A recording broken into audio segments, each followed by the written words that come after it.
What up? What up? What up? I hope everybody's doing good this morning.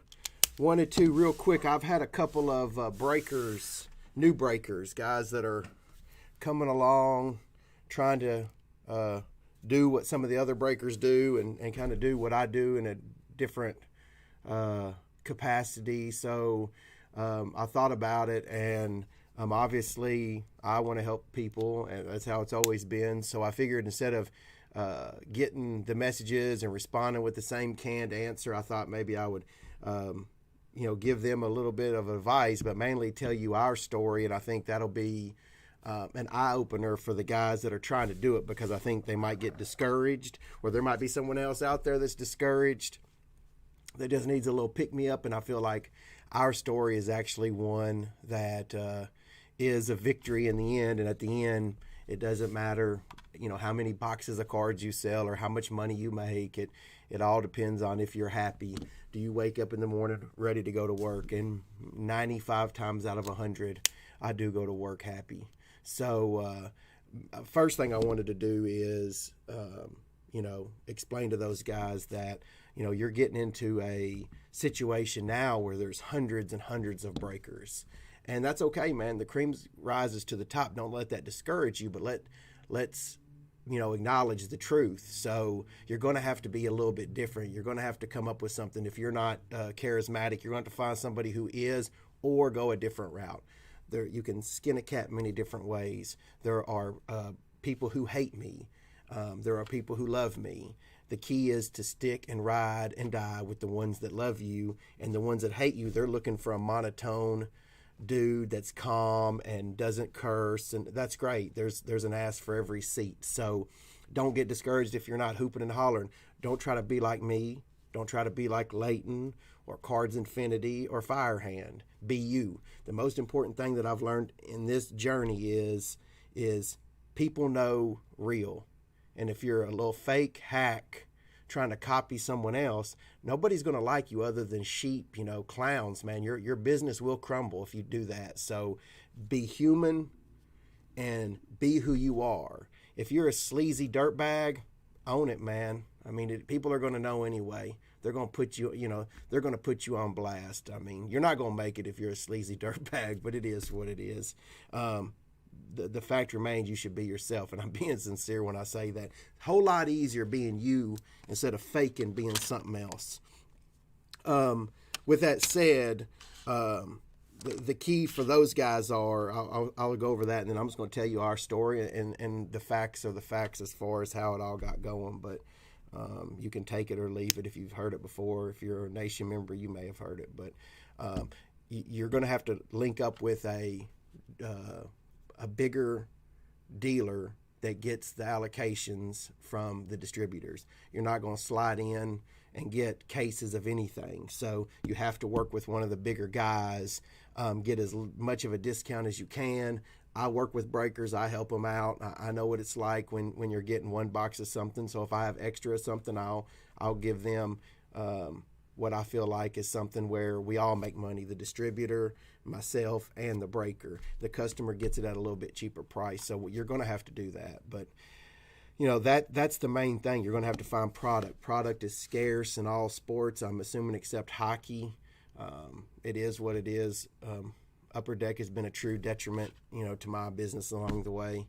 It's just tough. They're good at putting on events for us, and we get to meet athletes, but they're really hard, on an online business to not be able to sell your things online.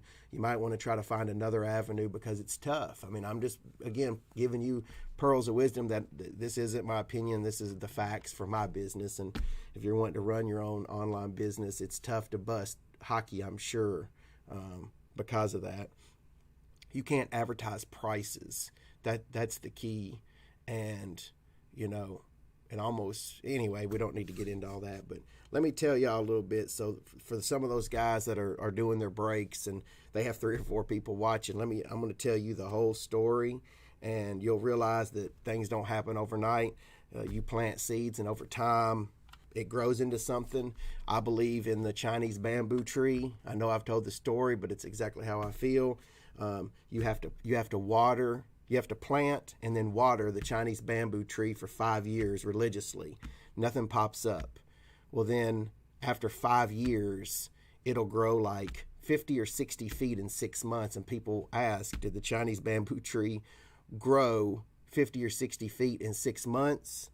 Or was it the 5 years and 6 months? And it's obviously the 5 years and 6 months. And that's all you're trying to do, whether it's sports cards, whether it's you own a lawn business, whether you own a fucking pie business, whatever business it is, whatever passion is in your heart, that's what you're going to have to do. You're going to have to understand that not everything is as it seems. You may take a tremendous blow.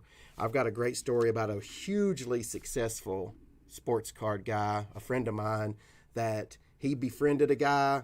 He let the guy stay with him at the National. Essentially, the guy had someone steal his entire inventory. It was back in the day when $250,000 of inventory, it was everything that the guy had worked for years. Took it all, just stole it from him. And that guy, that for a lot of people would be the death blow. That would be, they'd throw their hands up and they'd go get a job. And he used that, and it wised him up in some areas, and he's one of the most successful guys I personally know. It's one of the I'm most proud of him because of that. He's one of the people in my industry. Most people won't share with you. They'll share all the great things, but they won't share the mistakes they made. Some people would be embarrassed they befriended a thief, but I mean, he trusted someone, and nothing wrong with trusting people. You should trust people until they give you a reason not to trust them. So he's probably my favorite story in all of sports cards, because that's the only one I really know of what I feel like is a true obstacle, where somebody kicked you in the teeth and you could have stayed at the bottom, of the wall, crying, telling everybody your story about how this is why it didn't work. And he knew early on, nobody cares. If you want to get somewhere, you're going to have to do it on your own. And he made it. I mean, he's flat out 100% made it bigger than most. If anybody his age, he's probably number one. But anyway, with that said, and that's where it kind of pertains to me, is you got to remember that this didn't start in 2016. When we opened the store, 2016 was when the dream actually became a reality. But you got to go backwards, and you can't try to compare yourself to me or Blowout or whoever, the greatest breaker on the planet. You can't, because they've got such this jump on you. You have to compare your letter A to their letter A. You have to compare your letter D to their letter D. And my letter A was, I was 12 years old selling cards at a flea market in Huntington, Tennessee every Tuesday, like literally just banging on my craft, and didn't know it, just doing something that, eventually turned into a passion.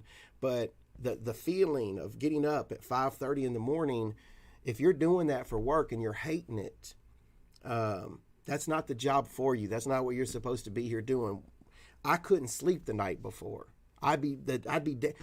Dreams would be dancing in my head of some guy bringing Michael Jordan rookies up, ready to give me my break. And the ride, looking at the weather at 12 years old, looking like, okay, it's going to be okay from 8 to 12, because I think that's about when it started. Anyway, so it started at 12, and it progressed and it progressed. And over time, I got a little bit better at it. Definitely had some setbacks.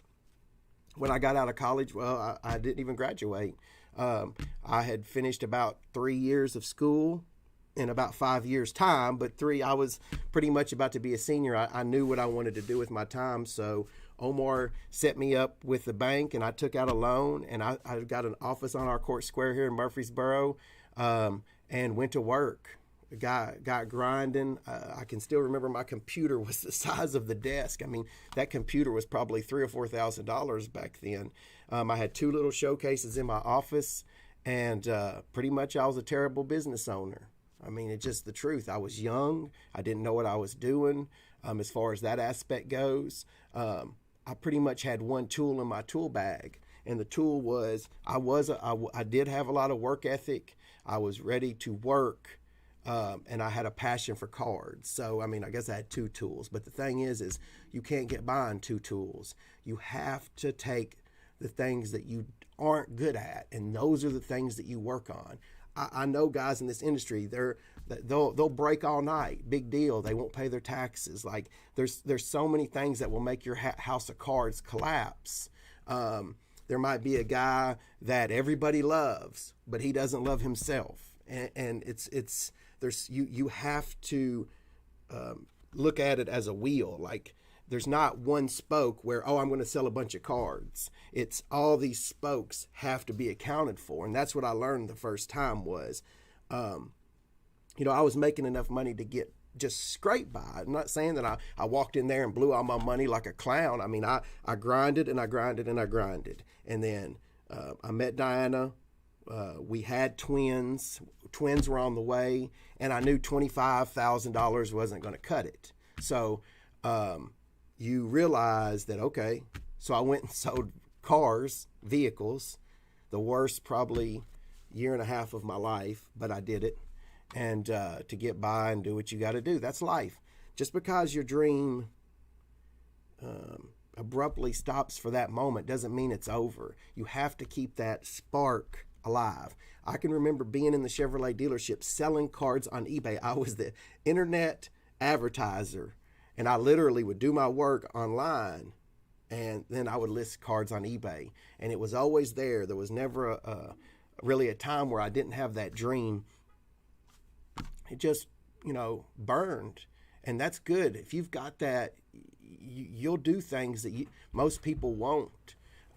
They will quit, and that's okay, man. They weren't for that. But if you've got that fire, you're ahead of the game in a lot of ways. But let me just tell you, so that doesn't work out. So, I mean, there's a 10-year window. There's probably a 8-year window where I'm just hustling cards, selling real estate after selling vehicles, and learning my negotiating skills, learning how to run a business. When you're your own realtor, you're running a business. You're the office manager, you're the accountant, you're the assistant, you're the one who's making all the decisions. The buck stops with you. And I love that I did that. I did that for 12 or 13 years. Matured. I think that was the most thing. Some people mature at 20. Some people never mature. But for me, I matured about 38. I made all my dumbass decisions when I was young, which was a blessing. All those dumbass decisions I made, running up credit cards I couldn't pay, gambling. Hey, man, I'm an open book. I don't sit here and lie to you. I never have. I will tell you about my stumbles just as much, if not more, than I'll tell you how we drag nuts over the competition. It just is, I don't mind. Most people care. I don't care enough what the bottom 10 thinks not to share it with the people who could use it. So with that said, all of those failures, which were a lot of them, I mean, I couldn't even count them. I was so embarrassed. I was thinking, oh my gosh, I can remember thinking my net worth will never be zero. I'm always going to be in the hole. And I can remember thinking, man, my dad gave me this opportunity to go to school, and I blew it with about a year to go. And that ate at me. That was the thing. It was open a card shop, not let my father down. Those things ate at me for a long time. My father gave me an opportunity that most kids don't have. And I was embarrassed that I didn't finish the job like my father did, like my brother did. I was the one on the family tree that pretty much everybody else in the last 50 years did what they were supposed to do, and I hadn't. So that ate at me, and the card shop thing ate at me. So what do you do? Well, I actually went back to school and graduated. That was the moment. People will say, well, you never used your college degree, blah, blah, blah. It's not about using that degree. It's about building self-confidence in yourself that you can actually set out to do something that's worthwhile, and you do it. It's not got anything to do with Omar. It doesn't have anything to do with your wife or your kids. It has to do with you. I'll never forget. There's a picture of me graduating. I'm in my gown, and my little boys are sitting there with like balloons and shit. And when I see that picture, it brings me great happiness, because it's like that was the moment. That was the moment where I actually made a promise to myself, and I delivered the goods. And I mean, I was 30, probably 32 whatever I was in my early 30s.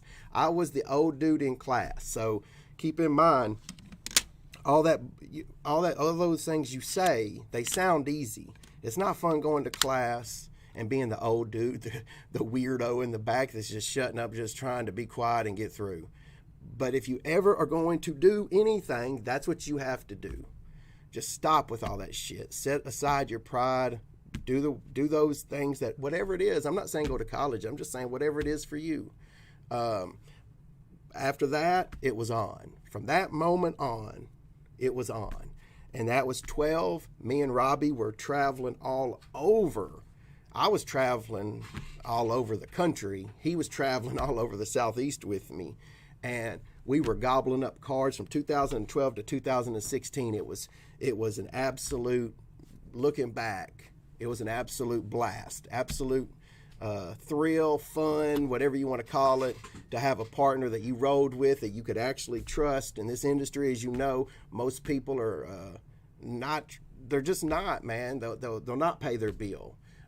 They'll try to screw you. And it's sad, but it's true. But you need to know that if you're getting into this industry, keep your head on a MFing swivel, straight up, and don't do too good.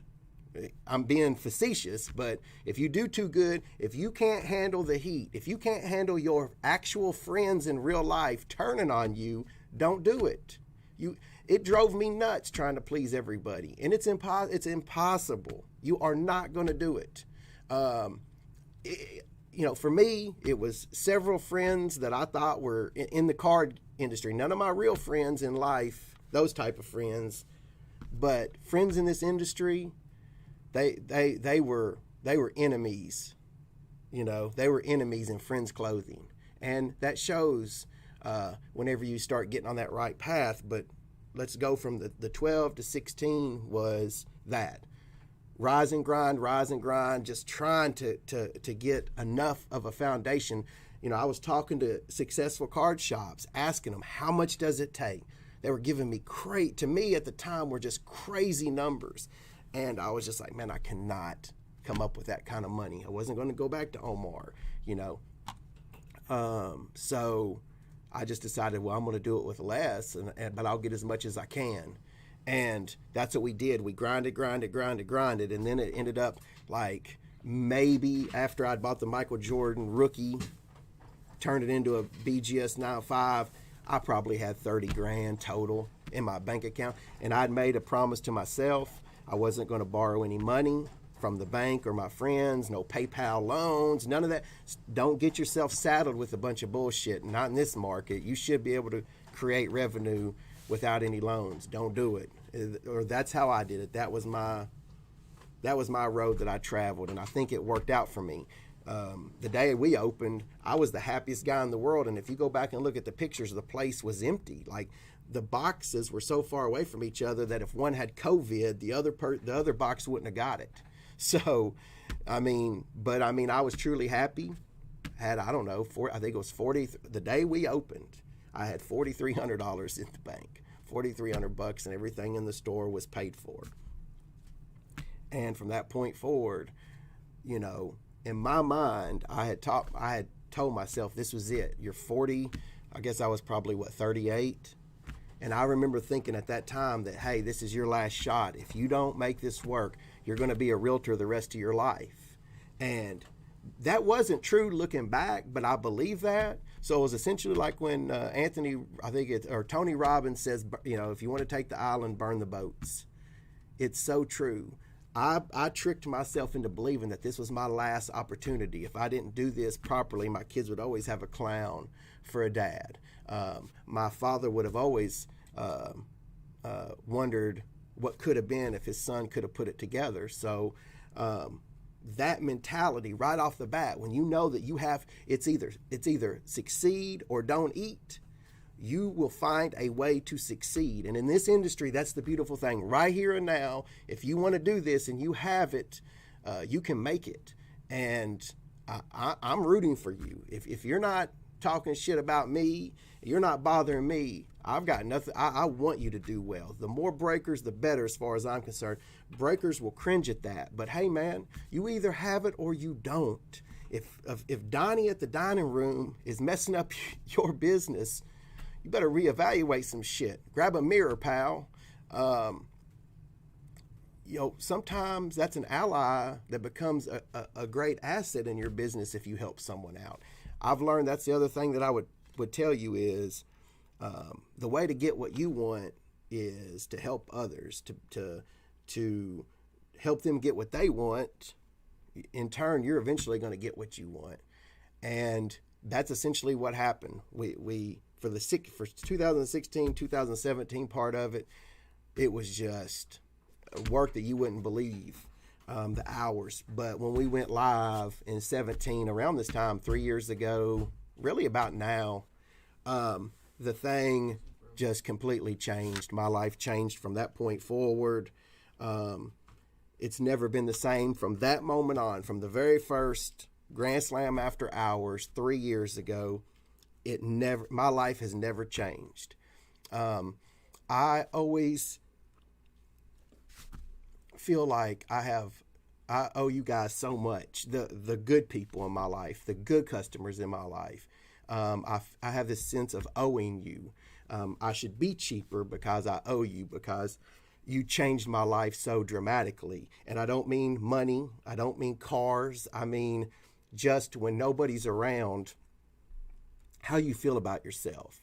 And the reason I'm always pounding on it is because I've been on both sides of this. I know what it's like to not want to look at yourself when you shave in the mirror. And I know what it's like to feel like you're the greatest card shop owner on the planet because your customers make you believe that. And I'm always trying to reach back. If there's somebody out there, I don't care whether you're selling cards or whatever it is, like I talk about. If you're down, if you're in a dark pit, there's some of us out there that are reaching down, trying to lift you up and let you experience what we experience.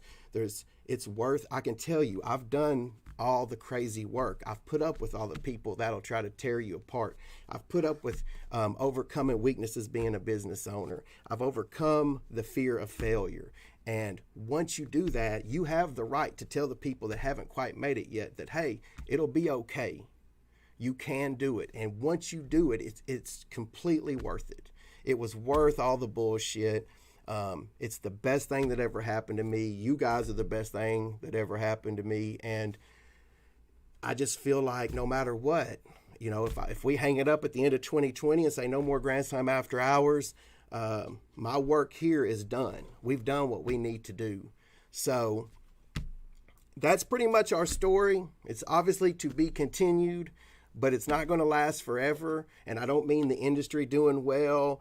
I mean that I don't want to do that forever. I feel like there's going to come a time when I'm ready to do something else. And that's just, I always try, ever since 2016, I've tried to go with what my gut says. And that's what I'm going to do. Good, bad, or indifferent. And that's pretty much it. I hope that anybody out there that sent me the messages, I appreciate you thinking I'm worthy of even the advice. Y'all have come in droves lately, and I see it on Facebook. There's hundreds and hundreds and hundreds of breakers out there. And let me say this to my customers. I don't do group breaks anymore. I don't even do them. So why wouldn't I want you to go to a good breaker and use their service? I do. But with that said, whatever you do, guys, I'm begging you to spend your money with people you can trust in this industry.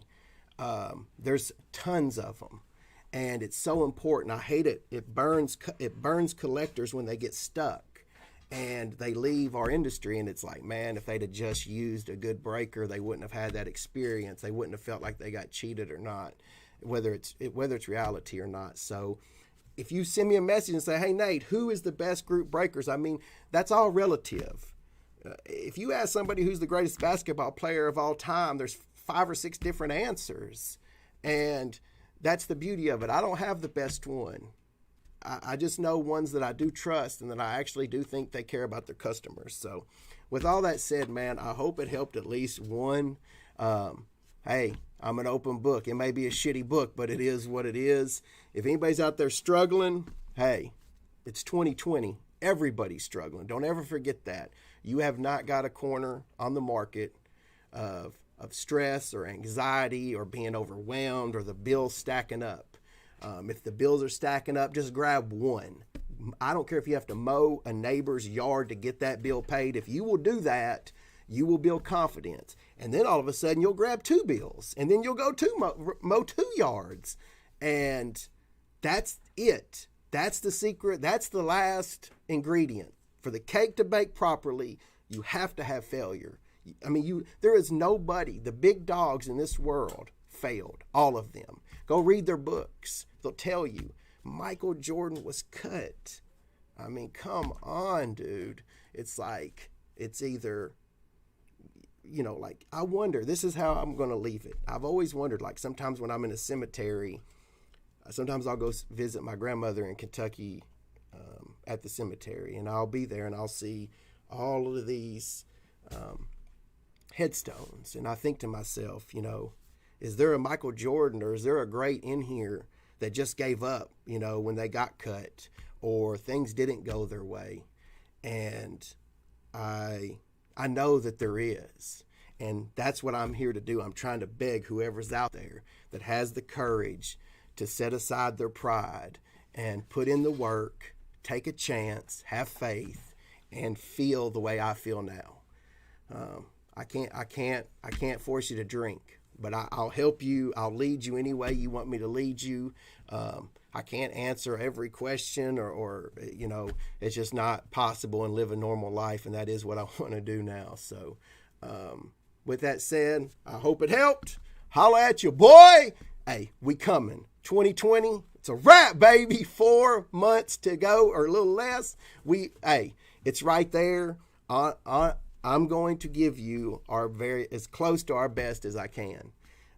People who say give 110%, I think they're full of shit. There is no 110%. It's 100%.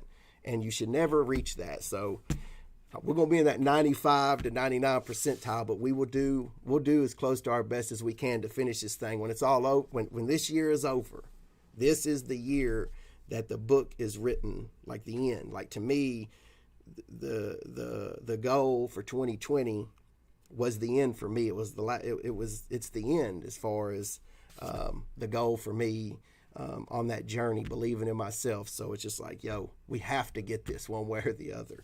So grab you a collector's club. Woo-woo! Have a good day.